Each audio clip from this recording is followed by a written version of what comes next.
Good morning, my dear students. I hope you all are safe at your home. Now we are going to talk about future continuous tense interrogative first type. पिछले video में आप लोगों ने future continuous का affirmative और negative देखा हुआ है। आज हम लोग फ्यूचर कंटिन्यूअस के इंट्रोगेटिव यस नो टाइप के बारे में जानेंगे। यस नो टाइप आप लोगों को मालूम है, उस सेंटेंस को यस नो टाइप इंट्रोगेटिव कहेंगे जिसका आंसर में हाँ या ना में देना हो। जैसे अगर मैं आपसे क्वेश्चन करूंगा आर यू ए स्टूडेंट, तो आप कहेंगे yes sir I am a student. अगर मैं कहूंगा आर यू ए स्टूडेंट और आप उत्तर देते हैं no I am not a student, तो वो उसे हम यस नो टाइप इंट्रोगेटिव कहेंगे। यही हमारा इंट्रोगेटिव फर्स्ट टाइप है और इसी को हम इंट्रोगेटिव विद हेल्पिंग वर्ब भी कहते हैं। और हमें पहले से मालूम है इंट्रोगेटिव फर्स्ट टाइप का अगर स्ट्रक्चर बनाएंगे हम लोग, तो हमें सबसे पहले हेल्पिंग वर्ब लिखना होगा, फिर हम लोग उसका सब्जेक्ट लिखेंगे, फिर वर्ब की पहली फॉर्म, फिर हम लोग लिखेंगे ऑब्जेक्ट और फिर उसके बाद क्वेश्चन मार्क। तो उसी स्ट्रक्चर को देखते हुए यहाँ पर फ्यूचर कंटिन्यूअस की हेल्पिंग वर्ब हमारी लिखी जाएगी विल या सैड। उसके बाद विल या सैड के बाद हम लोग लिखेंगे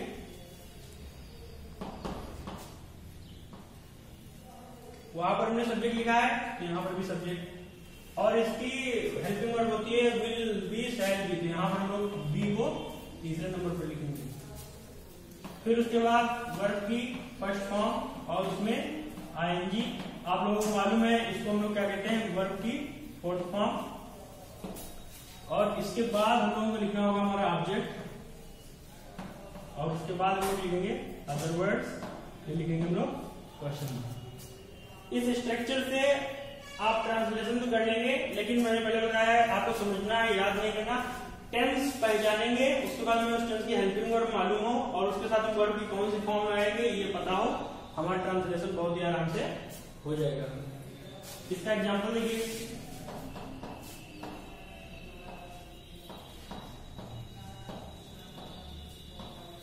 क्या राहुल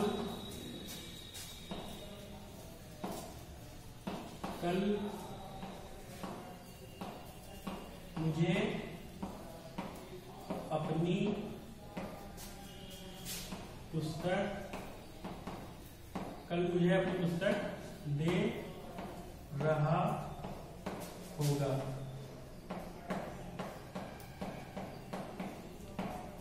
तो इस वाक्य को अगर हम लोग पहले से देखेंगे तो पहले क्या से शुरू है, इंट्रोगेटिव फर्स्ट टाइप हिंदी में क्या से शुरू होता है, इंग्लिश में हेल्पिंग वर्ब से, और लास्ट में क्वेश्चन मार्क दिया हुआ है, पता चला इंट्रोगेटिव है। उसके बाद हम लोग देखेंगे पीछे गा दिया हुआ है, फ्यूचर है, रहा दिया है, फ्यूचर कंटिन्यूअस होगा। अब इतनी पहचान करने के बाद हमें यहाँ से सब्जेक्ट ढूंढना है, कौन, तो राहुल दे रहा होगा, तो राहुल के हिसाब से यहाँ से विल लगाएंगे हम लोग, तो हो जाएगा विल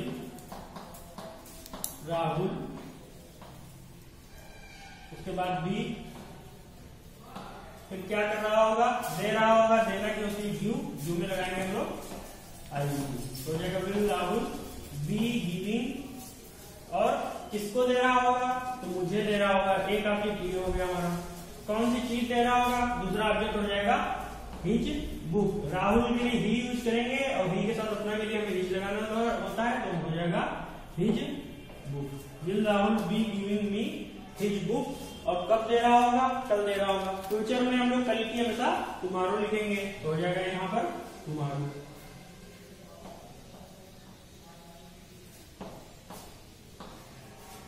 आप लोगों को पहले बताया गया होगा कि ऑब्जेक्ट हमारा दो प्रकार का होता है। आज थोड़ा सा रिमाइंड कर लेते हैं। ऑब्जेक्ट हमारा दो प्रकार का होता है, एक होता है डायरेक्ट ऑब्जेक्ट और एक होता है इनडायरेक्ट ऑब्जेक्ट।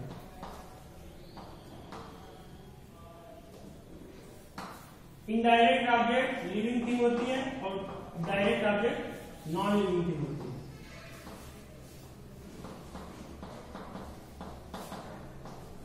मतलब ये निर्जीव और ये सजीव। ये याद रखने वाली चीज है कि पैसिव वॉइस में ज्यादा से ज्यादा हमें इनडायरेक्ट ऑब्जेक्ट से ही पैसिव करना होगा, डायरेक्ट ऑब्जेक्ट से कम। तो यहाँ पर मुझे एक सजीव व्यक्ति का नाम होगा जिसके लिए हम मुझे का प्रयोग कर रहे हैं, तो ये हमारा इनडायरेक्ट ऑब्जेक्ट होगा। पुस्तक हमारी निर्जीव है तो ये हमारा डायरेक्ट ऑब्जेक्ट होगा। तो इसकी इंग्लिश होगी will Rahul be giving me his book tomorrow. ठीक है, दूसरा एग्जांपल देखिए,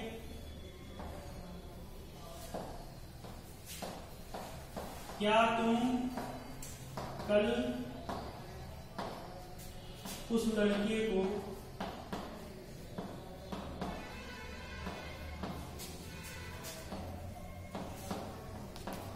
डंडे से पीट रहे होगे?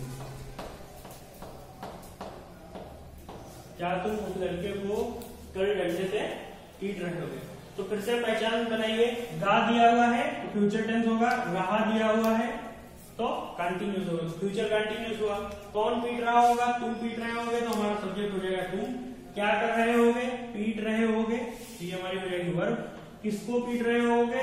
तो उस लड़के को पीट रहे होगे, इतना हमारा हो जाएगा ऑब्जेक्ट। और बाकी बची हुई चीज अदर वर्ड्स। तो यहाँ पर भी तुम के लिए हमें रहना होगा विल, तो हम लोग लिखेंगे विल यू बी, उसके बाद वर्ब में लिखना है बीट, बीट माने बीटना, आईटी लगा देंगे, हो जाएगा beating. Will you be beating किसको? उस लड़के को, तो हो जाएगा दैट बॉय। वर्ब की फोर्थ फॉर्म के बाद आगे लिखना है। अब उस लड़के के लिए हमने दैट लिखा है, तो लड़का कहाँ है? दूर, कहा है उस लड़के को, तो हो जाएगा that boy. Will you be beating that boy, और किससे? डंडे से। जब भी कोई वस्तु या हथियार होगा उसके पहले हमें प्रीपोजिशन से के लिए विद लगानी होगी, तो विद,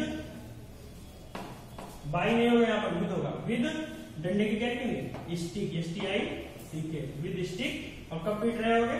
टुमारो, तो होगा will you be beating that boy tomorrow.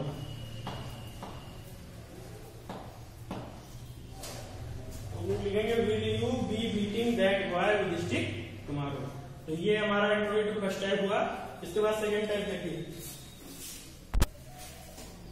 Second type का को हम लोग WH टाइप कहते हैं। इसकी शुरुआत क्वेश्चन वर्ड से होगी, फिर हम लोग हेल्पिंग वर्ड लिखेंगे, फिर सब्जेक्ट, फिर वर्ब की फर्स्ट फॉर्म, फिर ऑब्जेक्ट। स्ट्रक्चर को फॉलो करिए। फ्यूचर कंटिन्यूअस का है तो हम लोग सबसे पहले क्वेश्चन वर्ड लिखेंगे, फिर विल या शैल, फिर सब्जेक्ट, फिर बी, फिर ING फॉर्म, ऑब्जेक्ट और अदर वर्ड। एग्जाम्पल देखिए,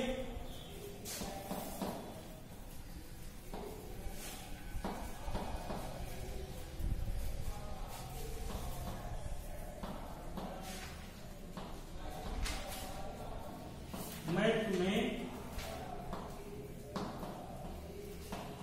कल इस समय अंग्रेजी पढ़ा रहा हूँ।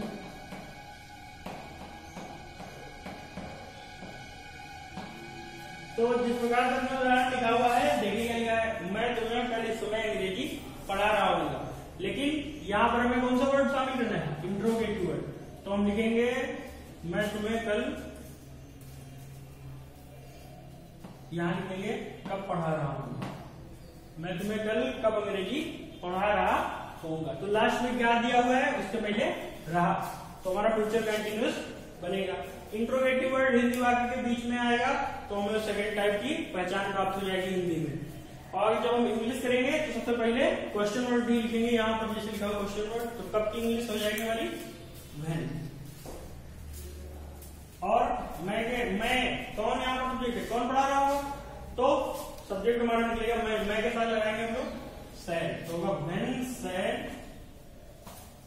फिर हम लोग लिखेंगे आई, फिर be, when shall I be पढ़ा रहा। पढ़ाना की क्या होती है? टीच, तो लिखेंगे when shall I be teaching, teaching. और कौन सी चीज? अंग्रेजी। किसको? तुमको, तो लिखेंगे when shall I be teaching you English. और फिर कल के लोग क्या लिखेंगे? टुमारो।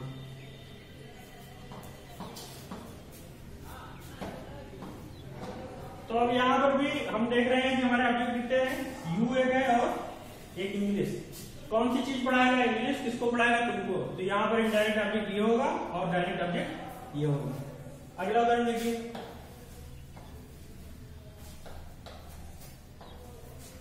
वह मुझे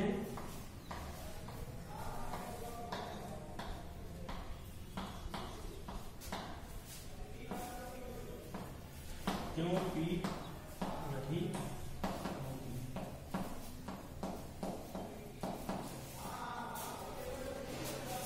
तो यहाँ देखिए लिखा हुआ मुझे क्यों पीट रही होगी। तो क्यों के लिए हम लोग क्या लिखेंगे? वाई होगी में गा दिया है, रहा फ्यूचर कंटिन्यूअस होगा। क्यों बीच में दिया है तो इंट्रोगेटिव सेकंड टाइप है। अब हम लोग लिखेंगे क्यों की सबसे पहले क्या लिखेंगे? वाई, फिर वह, यहाँ का कौन सब्जेक्ट है? वह, तो वह के हिसाब से यहाँ पर लगाएंगे हम लोग विल, वाई विल ही, फिर लिखेंगे बी, फिर पीटना क्या होता है? Beat, why will he be beating,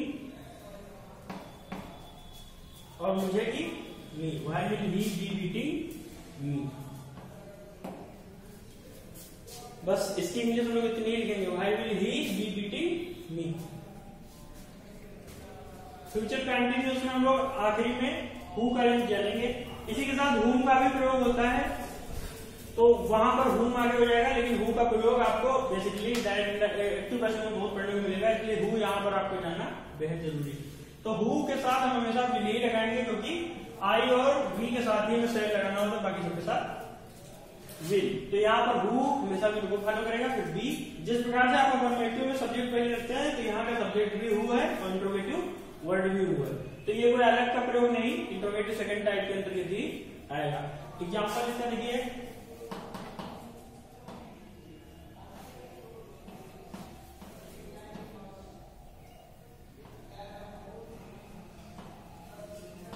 तुम्हें कल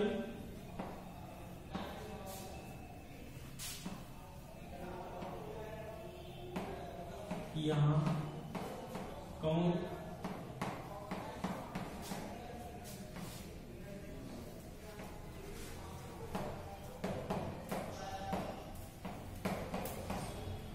तुम्हें कल यहाँ कौन पढ़ा रहा होगा। तो देखिए यहाँ पर कौन बीच में आया है, इससे पता चला है कि हमारा इंट्रोगेटिव सेकंड टाइप का है। और लास्ट में हमारा गा दिया हुआ है, उसके पहले रहा, तो रहा कंटिन्यूअस की पहचान है उनका फ्यूचर की, तो हमारा फ्यूचर कंटिन्यूअस हो जाएगा।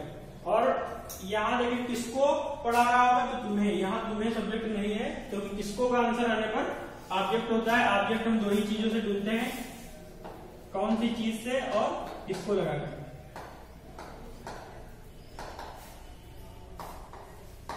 और किसको लगाने से हमें इनडायरेक्ट ऑब्जेक्ट मिलेगा, जो मैंने अभी थोड़ी देर पहले बताया है। और कौन सी चीज लगाने से डायरेक्ट ऑब्जेक्ट मिलेगा। अगर यहाँ लिख दिया जाए तुम्हें कल यहाँ गणित कौन पढ़ा रहा होगा, तो कौन सी चीज पढ़ाएगा? गणित। तो गणित हमारा डायरेक्ट ऑब्जेक्ट हो जाएगा। किसको पढ़ा रहा है? तुम्हें। तो यहाँ तुम्हें हमारा इनडायरेक्ट ऑब्जेक्ट है। तो सबसे पहले हमें कौन की इंग्लिश लिखनी है, तो लिखेंगे हम लोग हु, फिर विल अपने पास से ही लिख दीजिए, हु विल, फिर लिखेंगे हम लोग बी दिया हुआ है, फिर क्या कर रहा है? पढ़ा रहा है, पढ़ाने की होगी टीच, और इसमें लगाएंगे हम लोग and. Who will be teaching, किसको? तुमको। तो लिखेंगे हम लोग यहाँ पर you, who will be teaching you, ठीक है। और कहा? यहाँ के लिए लिखेंगे हम लोग हियर। कब? कल। तो लिखेंगे हम लोग टुमारो।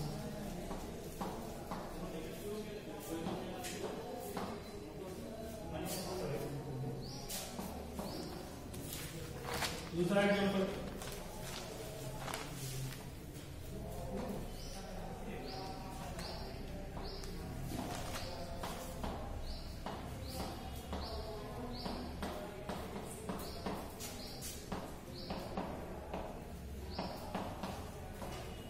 हमें कौन बुला रहा होगा।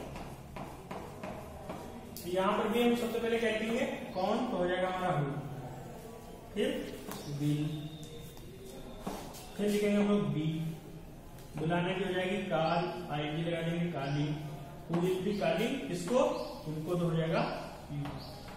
तो देखिए यहाँ पर सबसे पहले हमने हु लिखा है, फिर बी विल, फिर बी, फिर काल, और उसमें आएंगी फिर यू, ठीक है। इस प्रकार से फ्यूचर कंटिन्यूअस टेंस आपका समाप्त होता है। कोई भी साइड ट्रांसलेशन पूछना हो तो आप कमेंट में बॉक्स में मेंशन कर सकते हैं। Thank you.